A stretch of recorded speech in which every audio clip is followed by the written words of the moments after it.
Good evening, ladies and gentlemen. Welcome to Elections Daily's official Virginia recap show. With me today, I've got two very special guests. Below me is Josh Norris. He is the chairman of the Danville City Democratic Committee from the southern part of the state. Josh, thank you for coming on with me today. Thanks for having me, Joe. And I also have with me Ian Parrish. Mr. Parrish was the campaign manager for Kim Taylor's stunningly successful race in the House District 63. Ian, thank you for coming on with me today. Thanks. No, it's great to be here. All right. So I'm going to just kind of start off with a little bit of a review here of the three statewide races. We are still counting some of the final votes today that are coming in from the last of the mail-ins and provisionals. Those have not all been fully counted across all of the counties yet. But let's take a quick look here. Governor's race, lieutenant governor's race, AG race. In the end, a slightly surprising result on Tuesday night. We're going to go to Ian first here. The governor's race. Glenn Youngkin ended up winning by, it looks like it'll end up being by just under 2 percentage points. You worked on a GOP campaign. Is this something that you saw happening going into election night? As we look at it and as we begin to do the autopsy on what happened in the race, I think you're going to see two things really bear out. And, the first thing is that, Joe Biden's approval ratings, I think, really affected the race. And I think education really affected it. Ever since that one gaffe that Terry had during the second debate, the pressure really was kept on by the Youngkin campaign. And that was the first sign where they got in their groove. And I think from the ground, education kind of became the spark point.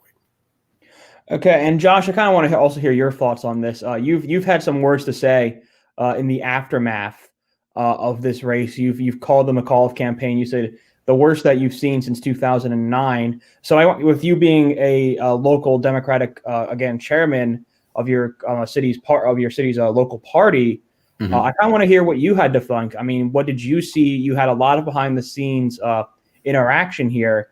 What happened that a lot of people think that Terry McAuliffe kind of blew what people thought was definitely a winnable race. Yeah, well, I mean, sure.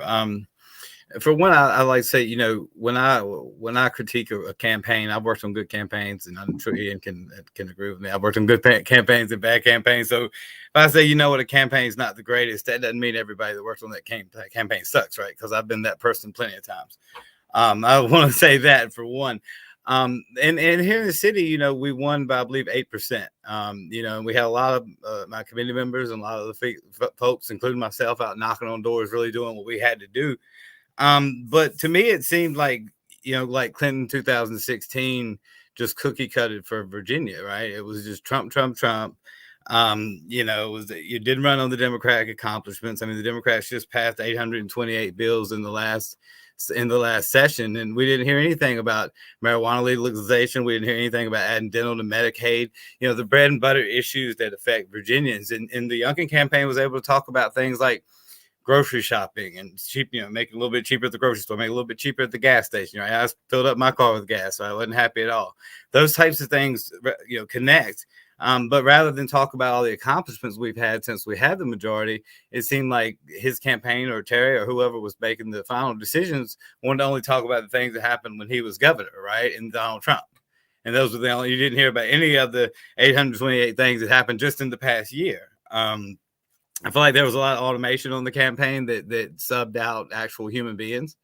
In 2014, I worked the House of Delegates race. We had an office here in Danville, and Terry had it was at least 4 staffers out of that office. This year we only had 1. I mean, he was amazing, but he wasn't 4 people, right? Same thing with the events. I get a call a couple of days before an event. Hey, we're gonna have this big event in 2 days in the middle of a 12:45 on a Monday. Get some folks there, right?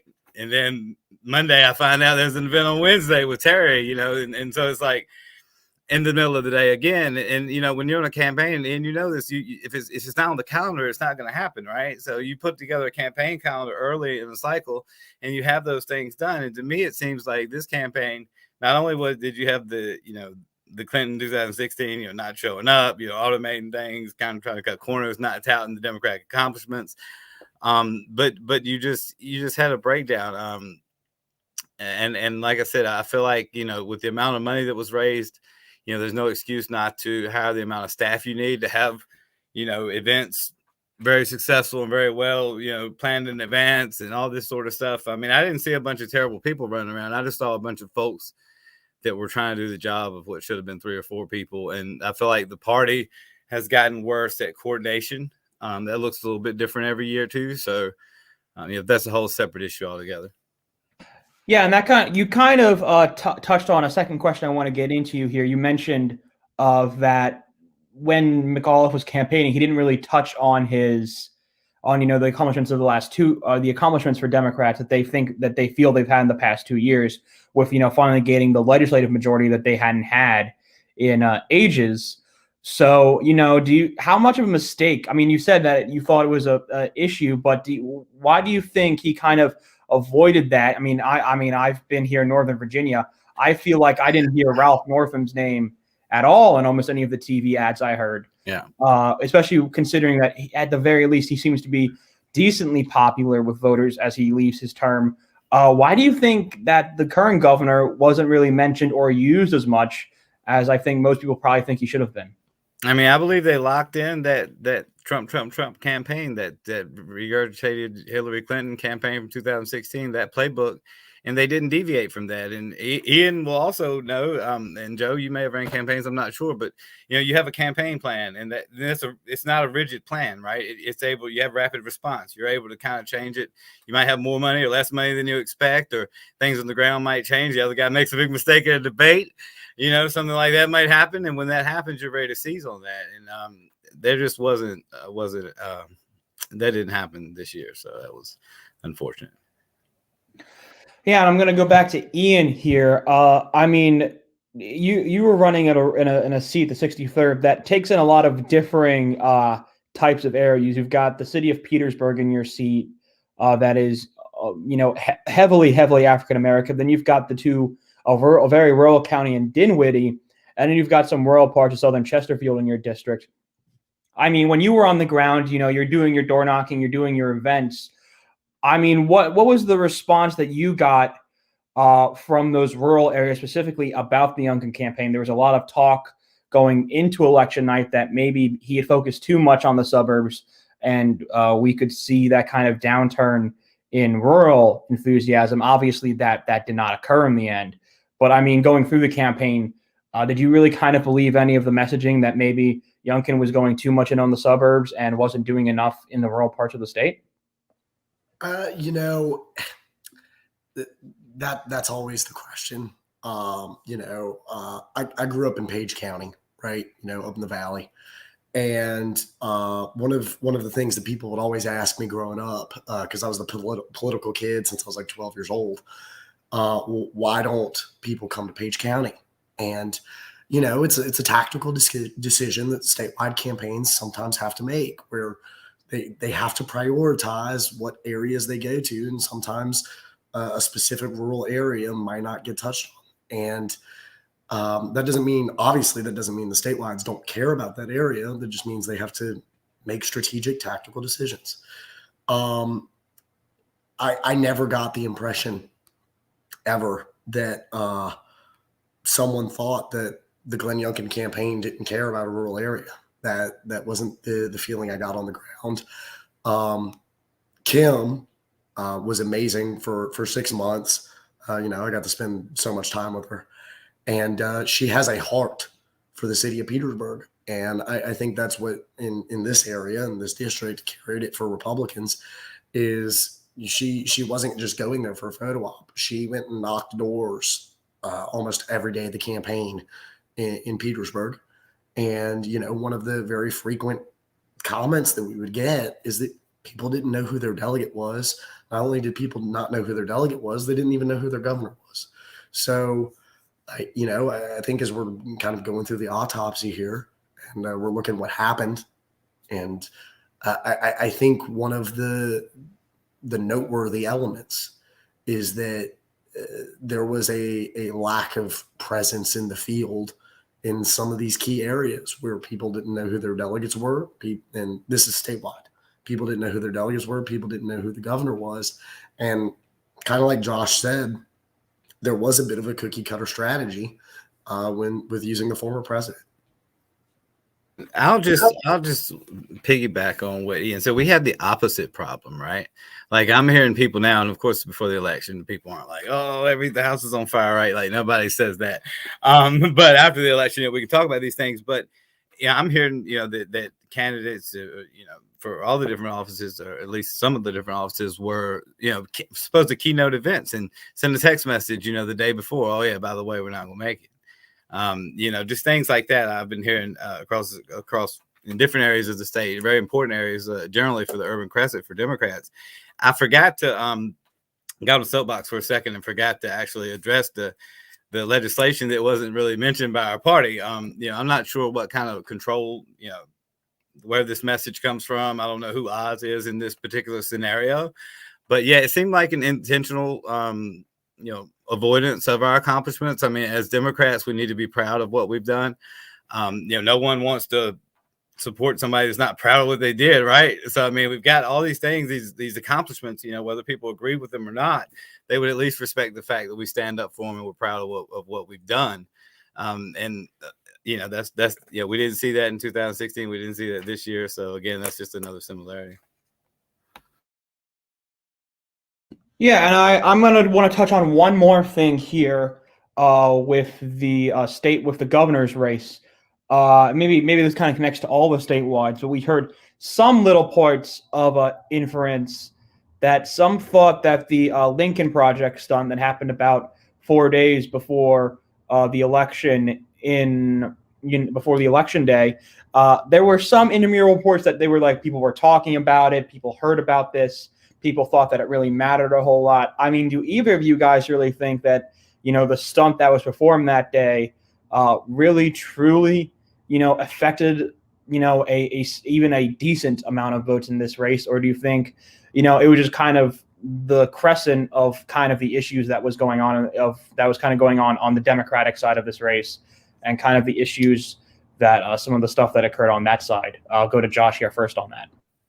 I mean, I think it was a terrible move on the Lincoln Project's part. For one, as a Virginian, I was just disgusted. Not to mention the trial was going on right down the street when it happened, and making those poor folks stand out in the rain like that, regardless of the reason. If somebody that believes in labor, I mean, especially in the middle of a pandemic, that might not be the best place to be. But I don't think it was a determining factor in this race. I mean, I think it was just a disgusting stunt by what has proven themselves to be a disgusting organization. I mean, anyone that did magnify that message, I mean, I had some very choice words that I won't repeat here for the people that did it. As I said, some of the effect of it was the dumbest thing I've ever seen. I know some real dumb people, so I don't know who did it. Maybe with some profanity sprinkled in, but there were some people that kind of jumped in and tried to say, "Oh, look at Glenn's people," or this, that, and the other, and that wasn't a great idea, but some people left that up. I've seen for several different hours, and come on, I mean, we're better than that as Virginians, we're better than that as Democrats, but I don't think it was at all. If that hadn't happened, I don't think Terry McAuliffe would be getting sworn in as governor. Go ahead, Ian. Hear your thoughts on that.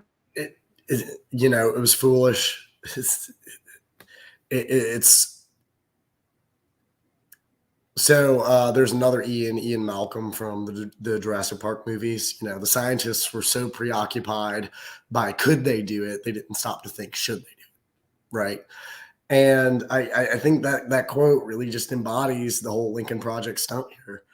And it's also like I texted you when it happened, Joe. Like it's a distraction, and any good campaign manager, any good campaign staffer, any good consultant sees that distraction and they go, we're going to move on. They look at it, And they go, we're going to move on. We're going to continue talking to our base. We're going to continue pulling our people out. We're going to continue knocking and dragging. We're going to avoid this issue because at the end of the day, down in Petersburg, which is 85% African-American, nobody at the polls talked about this. Nobody. The whole lead up to election week, we were knocking all day, every day. Never got a word from staff, never got a word from the candidate, nobody, not a volunteer, not an activist on that issue. And it was just a stunt to get publicity, to get donations, to make money. And, that's kind of how it works sometimes. It's sad. It's commentary on our system for sure, but it was a stunt. It was a distraction. Yeah, I also didn't see any or hear anything from anyone down here. My members, any voters, any activists, none of that. Okay, thank you both for clarification on that. I hope that helps the amount of some of the viewers that we have there, kind of the implications behind that part of the storyline. But I want to go just a little touch here on the other two statewides, kind of the more surprising results, I think, going to the night for some. We have Winsome Sears and Jason Miyares as our new lieutenant governor and attorney general elects, respectively, here. I first want to go talk about this, the attorney general's race. The attorney general-elect Miyares is running about a little bit between a half a point to a point behind both Youngkin and Sears here. Did you guys, either of you, again, encounter any voters where they were like, I'm going for Youngkin, I'm probably going to go for Sears, but I've liked what Mark Herring has done as attorney general. I'll vote for him at the back end here, and maybe I'll vote for your guy as, if you were working on a delegates race, I'll maybe vote for your guy as delegate. So we'll start with Ian on this one. That doesn't exist. I would be hard pressed, and I would love to talk to that voter to see what's going on there. At the end of the day, what we really need to realize with that race is you've got people filling in Glenn, filling in Winsome, and just not filling in the rest of the down ballot. Like if you don't get so far as to, fill in your AG vote, you're most likely not voting for your delegate, your local board of supervisors, your local school board, so on and so forth. And I think that trends out. With sort of how the down ballot goes. That's that voter is a very rare voter if they voted on that kind of ticket. Yeah, so if you found that person after Ian gets done talking to him, I would love to meet him myself, because that would be interesting. I was surprised by how little of a down ballot drop off there was this year, honestly. I mean, people voted and they voted for everything, even down to, we had a sheriff's race here, treasurer's race. We had 2 ballot initiatives that people really pushing for to fund the schools, and they did. Going back into education being a critical issue, a key issue this year. I mean, people have been through coronavirus. People have had their kids at home. Education has really been building up and bubbling up. And, folks voted to raise their own taxes in order to fund schools, and 2 different pieces of that. So they did that. And I agree with Ian. I don't think that voter existed, but I was super impressed with the lack of drop-off votes. Yeah, that definitely was an interesting part of this election for sure. I mean, I think there was a lot of talk early on that actually, if there was the usual drop-off that we've seen, that would actually probably hurt the Republican candidates, we thought, because there was a good amount of people who thought, at least in my line of work, that of analyzing these races, that there were a good amount of people who would go for Youngkin, but maybe then just not fill out the rest of the ballot. Obviously, that obviously did not occur. I mean, I think there's only about a 20,000 vote difference between Mark Herring and Jason Miyares in that. And, again, there's only about a 16,000 drop off between Youngkin and Miyares, which I mean, again, I think that's kind of like Josh pointed out, that's kind of unheard of in these type of races. So, I like props to Virginians for, sticking with their guns and making sure they voted literally in every race they could. I mean, that's kind of the key thing here too, is that we've seen turnout like we've never seen before. So I'm going to kind of ask you guys both a question on that. The turnout that we saw for governor's race in Virginia, unlike any we've ever seen before. Ian, I'm going to kind of want to hear from you on this first. I think it's a holdover from 2020 to an extent. We can't overemphasize that. And I think what's interesting about it is the incorporation, the new incorporation of early voting, and how that is beginning to be implemented, and how the Youngkin campaign very successfully pushed for it and convinced the Republican base that early voting was good. I think could sort of revolutionize how we look at our governor's races in the future. We could be, this could begin to be the new normal. Do I think it will be? No. I think most likely what it's going to look like is 2020 record turnout. Here in 2021, still record turnout for a governor's race. 22 record turnout until the end of about Joe Biden's administration. And then after that administration, I think you might be able to see it drop off. Now, that being said, the cliche here in the COVID era is we live in unprecedented times. So times could continue to be unprecedented for Lord knows how long.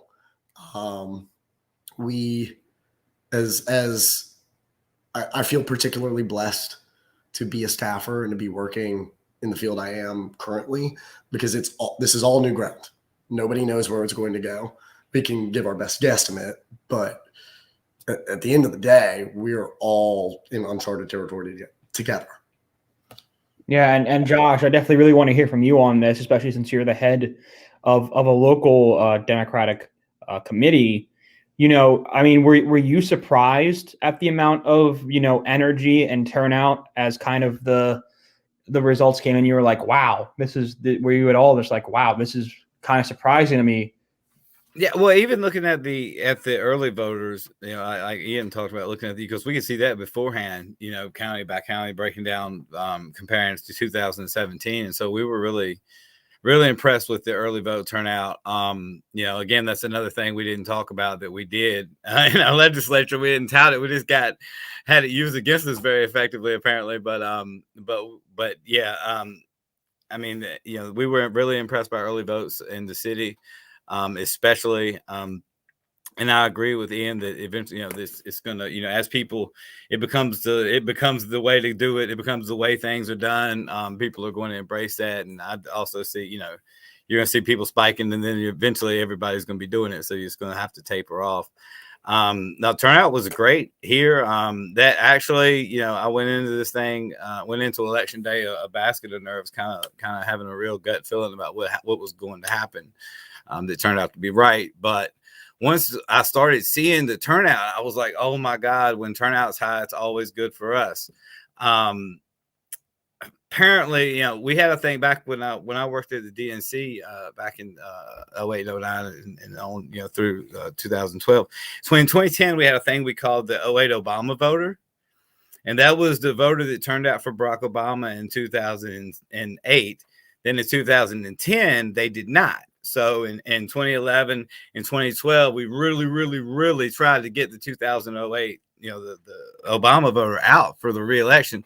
We didn't get nearly where we wanted to be. We got about half of them out, I would guess. Elections are always about, Democrats versus Republicans, and we call it the Band-Aid model. Then you got the folks in the middle, who's able to pull the folks in the middle or make unlikely voters likely voters, which is what the Obama 08 voters would have been and what the Trump presidential voters who turned out in this particular election were. They were unlikely voters that became likely voters, because otherwise, these were folks that were just voted in the presidentials, and they turned out and they voted in the off year. And that takes a candidate that's able to, not only have a good strategy and a team to implement that strategy, but that has the charisma, has the message, you know, and has the reach to be able to do that. And I couldn't turn on YouTube without seeing Glenn Youngkin at the grocery store. I don't understand how we got outspent, and that's all I saw. But that's a different story.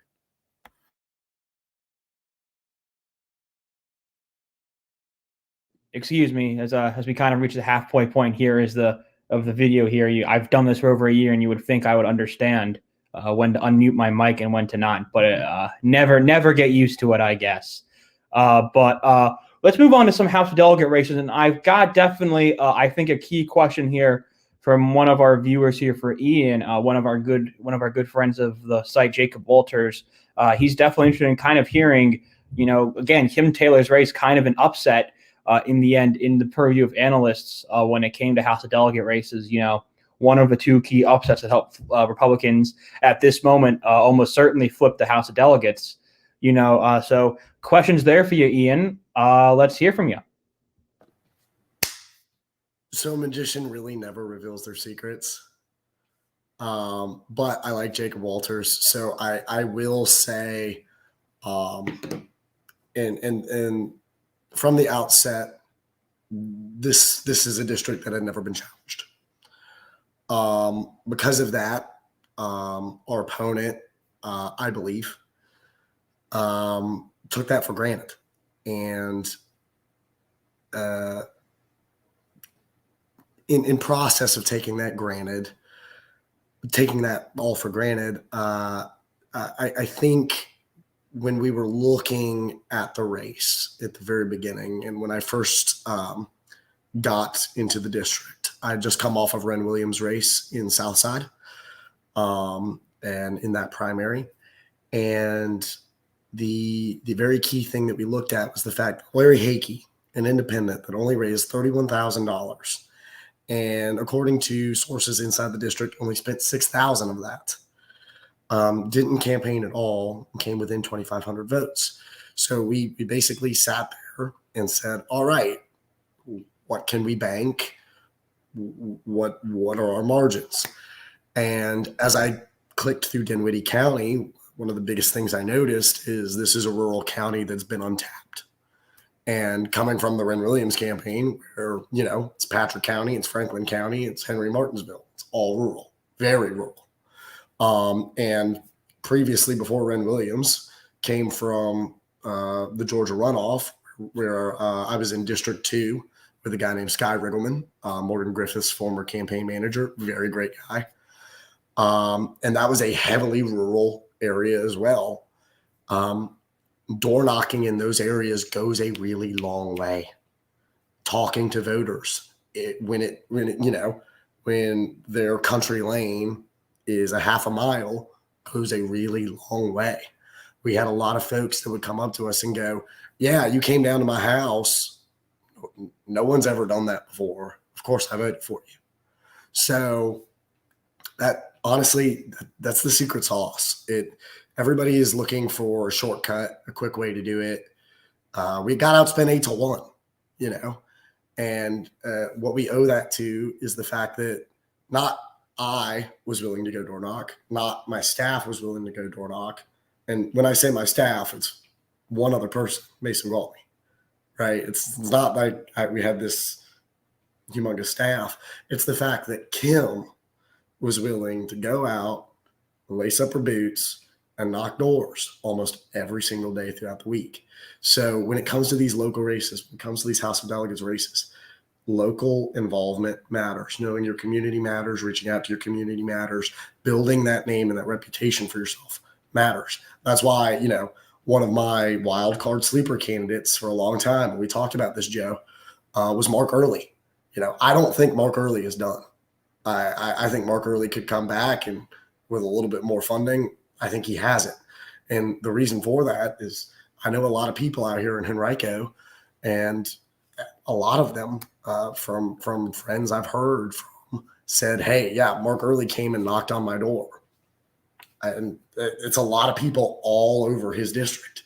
So at the end of the day, it comes from having a great candidate that is willing to go out and have a heart for these people, out in rural areas, out in the suburbs, out in the inner city, and go and meet them directly where they are, and being receptive and talking to them about their issues. In Petersburg, we talked to people about public safety. In Chesterfield, we talked about education and the bus shortage. Nobody was talking about education and the bus shortage in Chesterfield. In Dinwiddie, we talked about God and gun rights and all of the staple things that matter to rural voters. And Kim was very good about that. So it goes to having a great candidate and having a candidate that's willing to hustle and willing to work hard. Yeah, I actually just highlight that. I had a Kim one year that was running for state senate as well, and she knocked on a fella's door, rural voter's door, and the guy happened to be friends with the incumbent. And he said, well, I've known him for years, but I'm voting for you because he hadn't called me and asked for my vote. And here you are at the door. So, yeah, absolutely. I mean, it goes a long ways. Yeah, I mean, I come from a rural area originally myself. I'm not originally from Virginia. I'm from Pennsylvania, but I come from a rural area myself where there's a lot of outswinging farms and, wide, developments, but, the people are like, a good bit away from each other in those developments. There's, I like you both said, there's definitely a general message about when you're in a rural district and you're campaigning in rural areas, there's nothing wrong with trying to knock on almost every door you can, because you never know if you reach someone who's never been touched before by any of these guys. And you never know, like both of you guys said, you might get a hit. So that's a go ahead. There's one place, the number one issue was they didn't have a grocery store. One year I had a candidate, and I mean, so like Ian said, depending on where you're at, one of them, there was a lane that went over a railroad track, and there was nowhere to leave if the train was coming through, and that was the biggest problem in that area. So like Ian said, people know their issues, and the best way you learn those issues is to be out in the streets talking to folks and making sure that you're listening, which is the most important thing. Yeah, absolutely. Absolutely. 100%. I'm going to want to touch on just a few of the competitive House of Delegates races that we saw before we exit out. The Republican Party, it seems it was just confirmed to hold a majority. The final provisional mail-ins and provisionals came in from Hampton City. AC Cordoza officially has an 185 vote lead over Martha Mugler after those results. I'm sure we'll look at a recount there potentially, but at that margin, I will see. I will see if that really in the end would do anything. But it looks like the Republicans, I think, to a lot of people's surprise, are going to get a majority in the House. Are going to have a majority in the House of Delegates without getting any of the seats in Northern Virginia. I kind of want to hear, I know neither of you guys are from that area necessarily, but are you guys surprised that the Republicans are going to have a majority without getting a seat, any of those Northern Virginia seats that they were targeting here in the last couple of months? Josh, I'm going to start with you. Well, I mean, I was surprised by everything that happened, obviously. So I would be lying if I didn't say I wasn't surprised. But I'm sure anyone that's followed politics for a couple of days has heard of coattails, right? You got a candidate does really great at the top, and then everybody votes that ticket, like, without a drop-off vote, and you get coattails. Well, you can also have anchors, right? And so if the person at the top of the ticket gets clobbered and everybody's voting for the other person and they vote party line, then that doesn't help you one bit. So you can run the best campaign and still lose. Yeah, Ian, go ahead and I kind of hear your thoughts on that too. So could you repeat the question for me again, Joe, real quick? Yeah, Republicans, obviously they're going to have this, again, it seems they're going to have this 52-48 majority in the House of Delegates. Are you at all surprised that none of those seats came from any of the targeted Northern Virginia seats, including some that were expected to be very competitive going into the night? Yes and no. everybody says that Virginia is a blue state, and I agree on the outset a little bit because of Northern Virginia, because of the beach, because of Richmond. But the minute you get out of any of the metro areas, it's a Republican state. Like, I grew up in the Valley, the Valley down on through South Valley, Southwest, South Side, Central, even. It is a Republican state, and the pickups that we made in certain areas are interesting. AC Cordoza is a perfect example of that. No one expected that on election night. No one. I would love to sit down and get drinks with AC Cordoza's campaign manager and see what they did and talk about specific tactical, strategic stuff that happened there. But when it comes to the Nova seats, I'm not surprised. Nova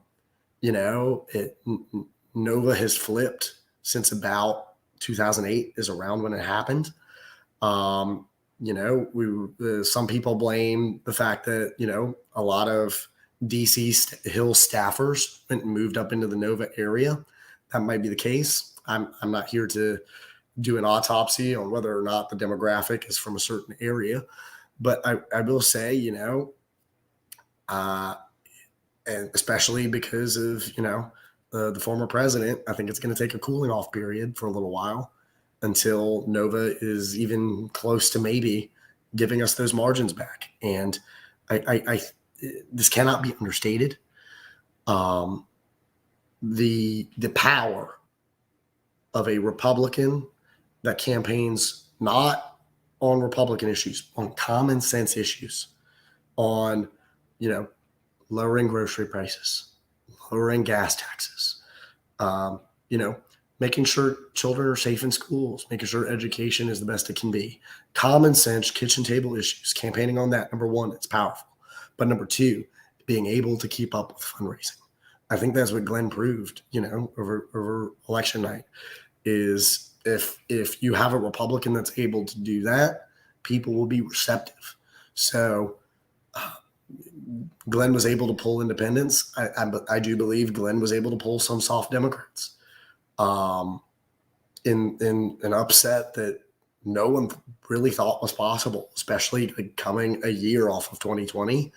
A lot of us in the professional side of the business, we doubt is a strong word, I think, but we kind of sat there and looked at the odds and looked at the numbers and said, there's no way that this is there. And Glenn's team pulled off something that was incredible. So I'm not surprised that we took back the House of Delegates without the Nova seats, but it'll take some time for us to be able to compete in Nova.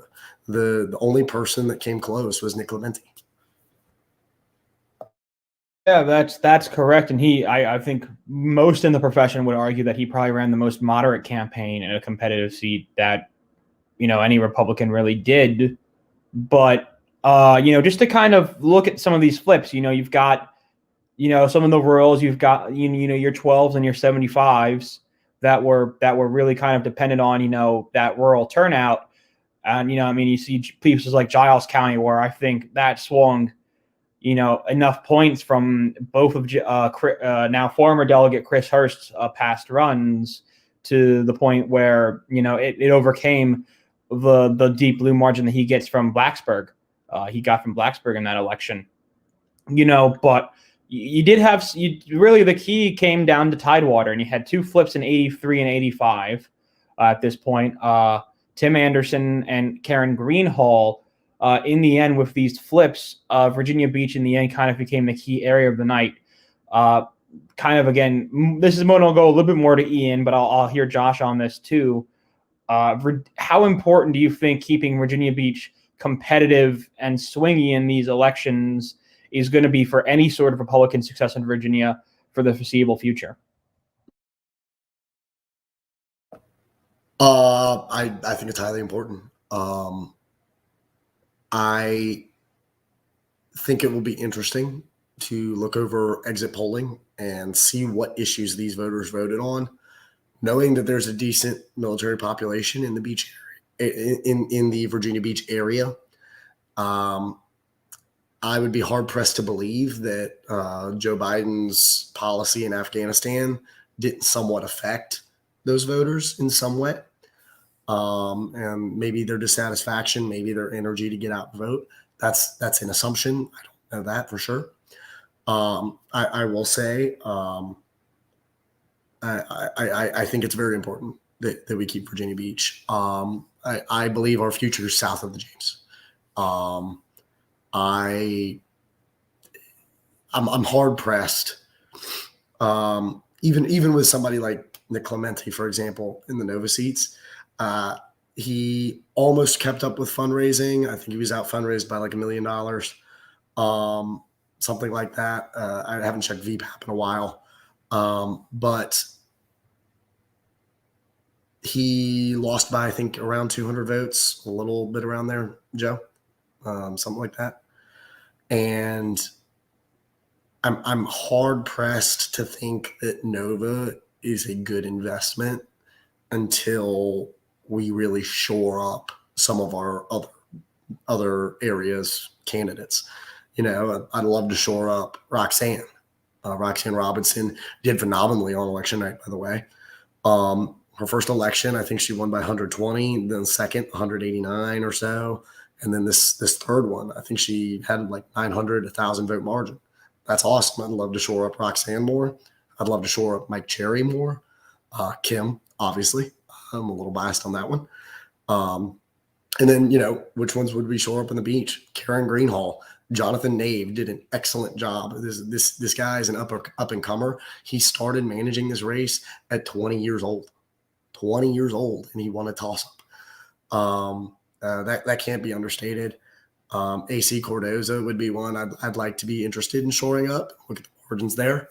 But I think our future is a bit in Virginia Beach, and I don't know why those numbers are the way they are, but I'd love to look at it. Yeah, I mean, I think Hampton Roads is definitely an anomaly because, you know, like you mentioned, the population of the military, and not only just the military, but people attached to the Defense Department. You know, in regards to that, one thing that I felt we were definitely having, I mean, because I worked Virginia Beach for a couple of years. I mean, I was a Hampton Roads area, which included Virginia Beach for a couple of years. And one of the things I noticed, it was always back and forth with a lot of these seats, you know, even the congressional seat. And like I said, we have a lot of folks moving in all the time, a lot of folks moving out all the time. So they don't necessarily have you know, they're not as hip to the Virginia stuff that's happening. So, you know, that creates definitely a mixed bag there in Roanoke, and I mean, in Hampton Roads, and also the military personnel obviously are younger, which tends to favor us. So that's, you know, we obviously, I wouldn't say Virginia Beach or Hampton Roads is a lost cause for us at all, because the time that I spent down there, it was like a ping pong ball just bouncing around all the time between the different parties. Yeah, before we kind of get into wrapping up here, I do want to go into just a little bit of speculation here. You know, obviously with this type of race, after this case, you sometimes see some shakeups in party leadership. So I kind of want to hear from the two of you, both coming from, you know, corresponding parties. You know, who do you think is in the Republican Party in the leadership?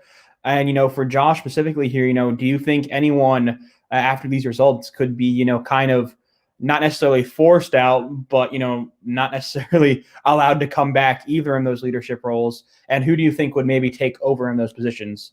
Josh, I'm going to start with you here, and I'm really kind of specifically looking at chairman of the Democratic Party. A lot of people thought that if/when McAuliffe win, that job will go to LeVar Stoney, but with McAuliffe losing, does Susan Swiker stay on, or does this play go to someone else to kind of, you know, have the party rebound after this election?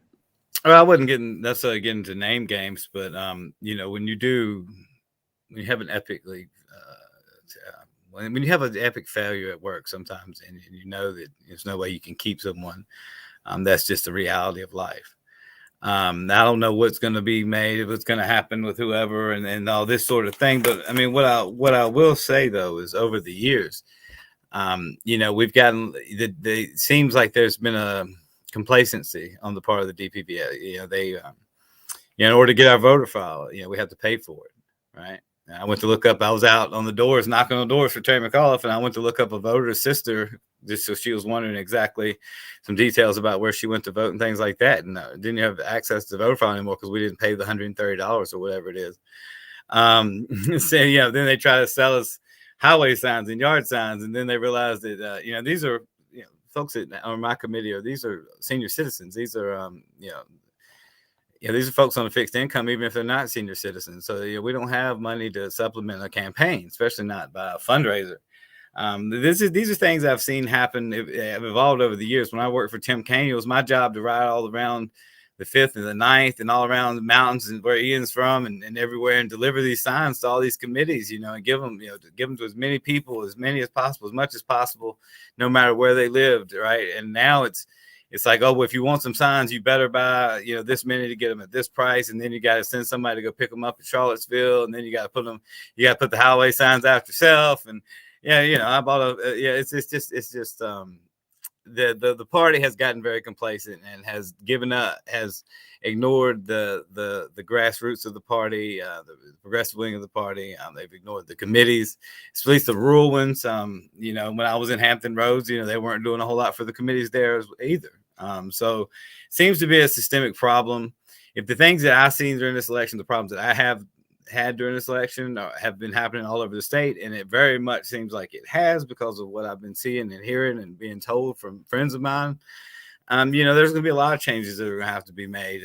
You don't go into you don't have a completely terrible game and then say, you know what, we're going to use the same playbook next time with the exact same team. That's just not what works. So there's going to be a lot of changes made structurally, messaging.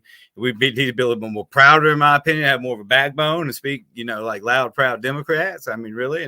And I know Ian wants the Republicans to do the same thing. We as human beings appreciate folks that stand up for what they believe in. And it's hard for us to motivate people if we don't act like we do.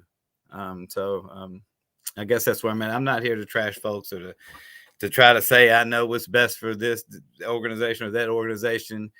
I don't, but I know we just got our butts handed to us, and it didn't have to be that way. A lot of disadvantages coming our way, and most of them were self-inflicted. Some of them were national, and some of them, were Glenn Youngkin ran a great campaign. He really did. So it's all that came together, and we got trounced. But I would push back on this being a Republican state. There aren't tons of Democratic places. West of Richmond, but I live in one of them. Danville's a majority African-American city. Martinsville, you've got Roanoke, you've got lots of places. And even in the most rural areas, you have precincts you can win. Right. And so we, as the Democratic Party, come up with a real strategy where we have the capacity and wherewithal to organize at the precinct level in every single county in Virginia and all 2,000 some precincts. And until we get to that organizational level, I personally won't think we're where we should be. But that, as Ian knows, is easier said than done. That would take a long-term investment with a great plan and a lot of stakeholders. So, but luckily we've seen some PACs come in to supplement some of the shortcomings of the party, and so it's not great right now. So I don't know what they're going to do about it, but it's not great, and I look forward to seeing some positive change in the future. Yeah, and Ian, but kind of with the final word, I guess, tonight, before we sign off here, do you think there's going to be any changes in the Republican leadership at all, or do you think this kind of strengthens the position of someone like, Chairman Rich Anderson, who's kind of seen as someone who would have been maybe in some danger if Republicans hadn't succeeded in their efforts this year? Does this maybe strengthen his position a little bit as a chair, as someone who's not necessarily seen as a strong chair going into election night? So, when it comes to inter-party stuff, I tend to sit on the outset of that. I let the party fight it out. I'm an operative. I'm paid to win elections. And it's, you don't win all of them always. And it's not about the number of wins or loses that you rack up. It's about the quality of the win, right? I will say, I think Republican leadership stays pretty consistent. I I haven't heard anything about people being dissatisfied with Rich Anderson, really. Todd Gilbert's the minority leader currently. I don't know where that's going to go. I'm not going to speculate on that because I don't know if I'm going to be rolling over into House of Delegates staff or if I'm going to be going to the next campaign. Most likely going to the next campaign, but we'll see. So I don't want to really speculate on that. But what I will say is I love speculating about the Democrats. And I would be hard-pressed to not see an organizational shakeup after that loss. Blue Virginia was boasting on their Twitter that they were not surprised that our opponent lost, and that was the one tweet, the one comment about our race where I just kind of sat there and scratched my head a little bit. I was like, either they're seeing something I didn't see, or it's bluster, and they're trying to cover for the fact that this was a big loss on Tuesday night. I think something that we need to remember in politics, and something I honestly value Josh for and his candor on tonight, is just the fact that there's an ebb and flow. It's a yin and yang. The electorate is dissatisfied with one thing, and it will swing with a pendulum back to the other side, and then will swing like a pendulum back to the other side when they're dissatisfied again. And I think that yin and yang, that push and pull, is what's so great about the American system, right? The fact that every 2 years, every 4 years, we get to replace our representation, every 6 years, for the Senate, we get to replace our representation, and it's a smooth transition of power.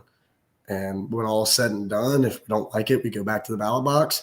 I think that's something that's very, very, very valuable in our system. And, if in the next 2 years it swings Democratic again, that's fine.